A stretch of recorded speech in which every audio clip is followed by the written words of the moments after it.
Hey Bees, I'm Marie from Humblebee and Me, and today we're doing a little bit of a Halloween DIY with these candy corn bath bombs. I should probably admit right off the bat that I really don't like candy corn.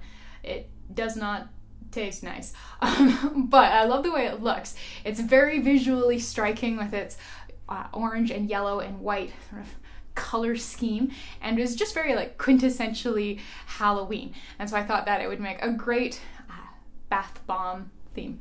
Our colors come from a couple different micas, an orange mica and a yellow mica, not surprisingly.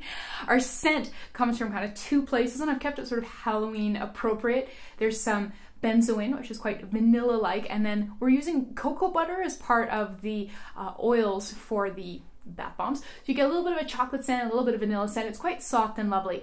If you wanted to use a fragrance oil instead, something like, I know there's an oak barrel cider type fragrance that I have that seems really quite well suited to sort of folly Halloween times. You could also use that, and that would be great. The basic part of our bath bomb mixture is baking soda. It has a basic pH, and then we have two acidic ingredients. There's cream of tartar and citric acid. So the cream of tartar is technically optional, and I do bake it in the video without cream of tartar, but I gotta warn you, this is like bath bombing on hard mode. It is so much more pleasant to make this recipe with the cream of tartar in there. It makes for much firmer bombs that mold much more easily and come together just much more, yeah. 100% worth sourcing yourself some cream of tartar and putting it in your bath bombs. If you are looking at cream of tartar at the grocery store and going, Marie, you're crazy, this stuff is very expensive, the little tiny tins, go look at your DIY supplier. Chances are they'll sell it to you in a big old bag for way less money. All right, let's go get our Halloween fizz on. We're going to begin by combining the powdered ingredients for our base. So in this large bowl, I have 416 grams of baking soda, and to that I'm going to add 250 grams of citric acid and 73 grams of Epsom salts. This is going to be our oil phase, so in this little heat-resistant glass measuring cup, I have 32 grams of unrefined cocoa butter and 16 grams of Polysorbate 80. So now I need to go melt this through. Okay, so that was about 4 20-second bursts in the microwave and everything is melted through. You could also do that in a water bath if you wanted.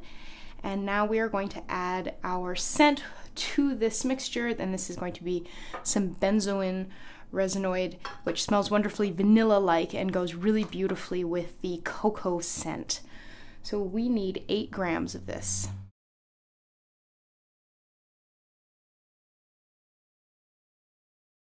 We're going to give the powder base a bit of a stir with a spatula and use that to start breaking up any clumps. And once this is reasonably uniform, we'll add our oil mixture and blend that in much the same way.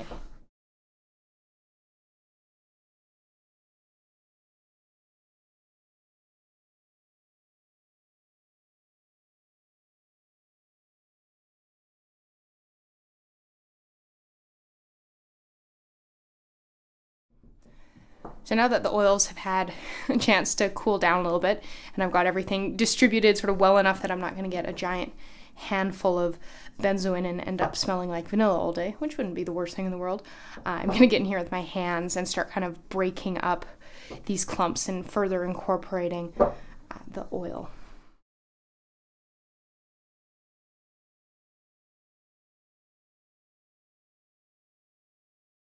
So you can see with just the oil incorporated, this still does hold together pretty well. Like, it's not great, but we won't need a ton of liquid to bring it all the way together, which is great. So we're gonna start with witch hazel. I'm gonna kind of get this spread out as much as I can, and then we're gonna do a couple quick mists and mix and mix and mix.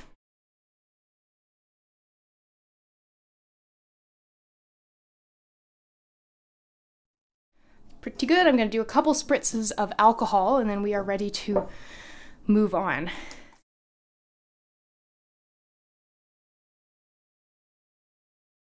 Before we divide this up and color it and start molding, I'm going to do kind of a test mold. So kind of generous scoop into each half and a light tap. You're not packing it in at this phase, just general like light scoop, tap, press together. Do not twist or you will shear the two halves apart. Whack with a spoon to help with release. Waboom. Waboom. Okay, perfect. Let us get to the colorful part. Divide this up a bit. I'm gonna have it be mostly white with bits with like yellow and orange end caps to kind of work with our theme. So for our micas, I have two here from Humblebee. These were gifted to me. So you have orange Sunset Dazzler and yellow Bonnie Buttercup Sparkle.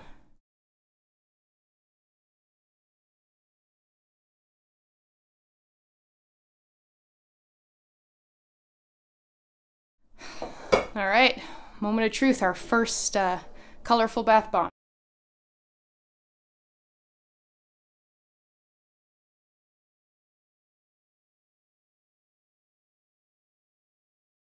Nice. I think I'm gonna get a little bit more alcohol in these.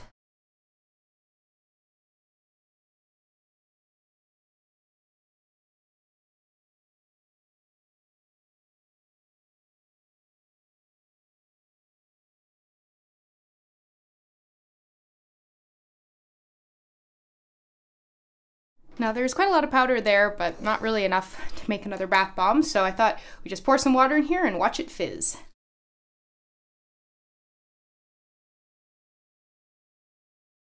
And here you can see our finished candy corn bath bombs. So these bad boys need to dry at least overnight so that they can get a little bit sturdier, so that you can kind of transport them and gift them without them going poof on you like that one went on me, but I'm just gonna throw that bit of scrap into my tub anyways because it'll still fizz.